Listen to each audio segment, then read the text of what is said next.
మనం ఈ రెమెడీస్ గురించి చెప్తూ ఉన్నాం. గత వీడియోలో శత్రు నాశనానికి అంటే శత్రువుల మీద విజయానికి, నరదృష్టికి, పిశాచ బాధకి మన్యుపాశుపత హోమం చెప్పుకున్నాం. అయితే ఇప్పుడు చాలామందికి సర్పదోషం, కాలసర్పదోషం, కుజదోషం లేదా ఇంకా రకరకాలైనటువంటి సర్పశాపము లేకపోతే నాగదోషము, చాలా దోషాలని చెప్తూ ఉంటారు.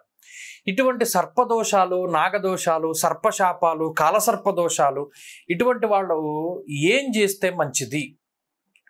అసలు ఏ హోమం కానీ లేకపోతే ఏ దేవతారాధన కానీ చేస్తే ఇవి తగ్గుముఖం పడతాయంటే, నిజంగా జాతకంలో ఈ నాగదోషాలు, సర్పదోషాలు పట్టినటువంటి వారికి అది మెయిన్గా వైవాహిక జీవితం మీద ఇంపాక్ట్ చూపెడుతుంది.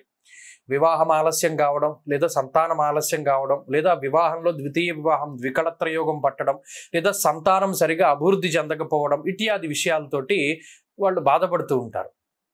మరి ఈ సర్పశాపాలు, సర్పదోషాలు ఎలా వస్తాయంటే ఇవన్నీ కూడా కర్మలే. మనం గతంలో చెప్పుకున్నట్టు ఇవన్నీ కూడా మనం గత జన్మలో చేసినటువంటి కర్మానుగతంగా ఈ ఫలితాలన్నీ వస్తూ ఉంటాయి. మరి వీటిని ఎలా దాటాలి? సరే, గత జన్మలో మనం ఏం చేసామో తెలియదు.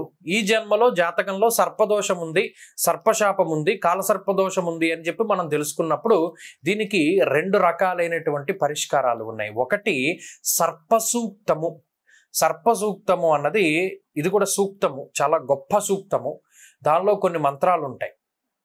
కర్కోటకో నా ఆమ సర్పో యో దృష్టి ఈ విషముచ్యతే అజగరో నా ఆమ సర్పో అంటే ఒక్కొక్క సర్పం తాలూకు వివరాలను చెప్తూ చివర్లో జనమే జయస్య యాగాంతే ఆస్తిక వచనం శృణు. ఆస్తిక మహర్షి జనమేజయుని యాగం చివరిలో చెప్పినటువంటి మాటల్ని వినండి. సర్పాపసర్ప భద్రంతే దూరం గచ్చ మహాయశాహ. ఓ సర్పములారా భద్రంగా ఉండండి. ఇదిగో మనం ఫలానా వ్యక్తికి సర్పసూక్తం చేస్తుంటే ఇతని నుండి దూరంగా జరగండి. జనమేజయస్య యాగాంతే ఆస్తిక వచనం శృణు. ఆస్తిక వచనం శ్రుత్వా యస్సర్పో ననివర్తతే శతదా విద్యతే మూర్ధనా గిరిర్వజ్ర హతో యథ. గొప్ప విషయాలు అందులో. ఈ సర్పదోషాలు, సర్పశాపాలు ఉన్నటువంటి వారు ఎవరైతే సర్పసూక్తంతో జంటపాములకి కానీ సుబ్రహ్మణ్యేశ్వర స్వామి వారికి కానీ అభిషేకం చేసుకుంటారో, ఓ సర్పములారా ఆస్తిక మహర్షి చెప్పినటువంటి విధానంగా మీరు ఇతని నుండి దూరంగా జరిగి మీరు భద్రంగా ఉండండి. లేకపోతే శతదా భిద్యతే మూర్ధన గిరిర్వజ్ర హతో యథ. మూర్ధ్రము అంటే శిరస్సు, శిరస్సు 1000 ముక్కలవుతుంది, మీకు జాగ్రత్తగా ఉండండి అని చెప్పి ఋషివాక్కు. ఆస్తిక మహర్షి ప్రత్యేకించి ఈ జనమేజయుడు సర్పయాగం అనంతరం ఆయన అడిగినటువంటి వరం ఏమిటి అంటే, ఎవరైతే ఈ వృత్తాంతాన్ని గుర్తు తెచ్చుకుంటారో, పారాయణ చేస్తారో వారికి ఎటువంటి సర్పముల బాధ ఉండకూడదు, సర్పముల వల్ల ఎవరికి బాధ ఉండకూడదు అని చెప్పి ఆయన జనమేజయుడి యాగం అనంతరం వాసుకి దగ్గరికి వెళ్ళి అడుగుతాడు. ఆయన తథాస్తు వరం ఇస్తాడు. కాబట్టి ఈ సర్పదోషాలు, సర్పశాపాలు, కాలసర్పదోషాలు, నాగదోషాలు ఎవ్వరికి జాతకంలో ఉన్నా చక్కగా మంగళవారం నాడు సర్పసూక్తంతో సుబ్రహ్మణ్యేశ్వర స్వామికి అభిషేకం లేదా జంట సర్పాలకి అభిషేకం చేయడం అన్నది చాలా ప్రశస్తమైనది. ఇది నెంబర్ 1 రెమెడీ. అలాగే దీనితో పాటుగా సుబ్రహ్మణ్య పాశుపత హోమం అనేటువంటి హోమం ఉంటుంది. అందులో కూడా రుద్రాన్ని సంపుటి చేసి బీజ మంత్రాలతోటి సుబ్రహ్మణ్యేశ్వర స్వామికి హోమం చేస్తారు, అభిషేకం కూడా చేస్తారు. ఇవి రెండు కూడా జీవితంలో ఈ సర్పదోషాలని, కాలసర్పదోషాలని, సంతాన సమస్యల్ని, వైవాహిక సమస్యల్ని దూరం చేస్తూ ఉంటాయి.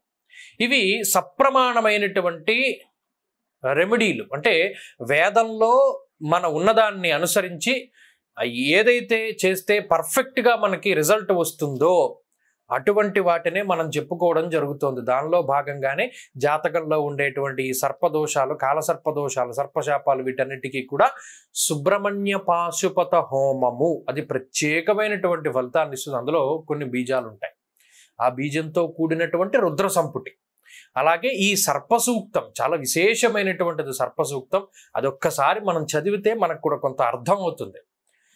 ఈ నమోస్తు సర్పేభ్యో ఏకేచ పృథివీ మనో ఈ మంత్రాలు, అలాగే నేను చెప్పినటువంటి అజగరోన ఆమ సర్పో యో దృష్టి ఈ విషముచ్యతే అని చెప్పి ఈ మంత్రాలన్నీ కూడా మనకి అర్థం అవుతాయి. కాబట్టి ఆ సర్పసూక్తంతో ఆరాధన చేయగలిగినట్టయితే ఈ సర్పశాపాలన్నిటి నుండి కూడా మనకి విముక్తి లభించి, అయితే మరలా ఇందులో కూడా హవిస్సు మనం ఇచ్చేటువంటిది, అలాగే మనం ఈ హోమం చేసేటువంటి వాడే ద్రవ్యాలు ఇవన్నీ కూడా కొన్ని ప్రత్యేకమైన పరిస్థితుల్లో ప్రత్యేకమైనటువంటి ద్రవ్యాలని వాడడం అన్నది జరుగుతూ ఉంటుంది. వారి వారి జాతకాలని అనుగుణంగా చేసుకుని ఈ హవిస్సు ఏం వేయాలి, ఏ ద్రవ్యాలను వాడాలి అనేటువంటి దాన్ని కూడా నిర్ణయం చేస్తారు. వాటితోటి గనక హోమం చేసినట్టయితే ఖచ్చితమైనటువంటి రిజల్ట్ మనకి కనబడుతుంది. స్వస్తి.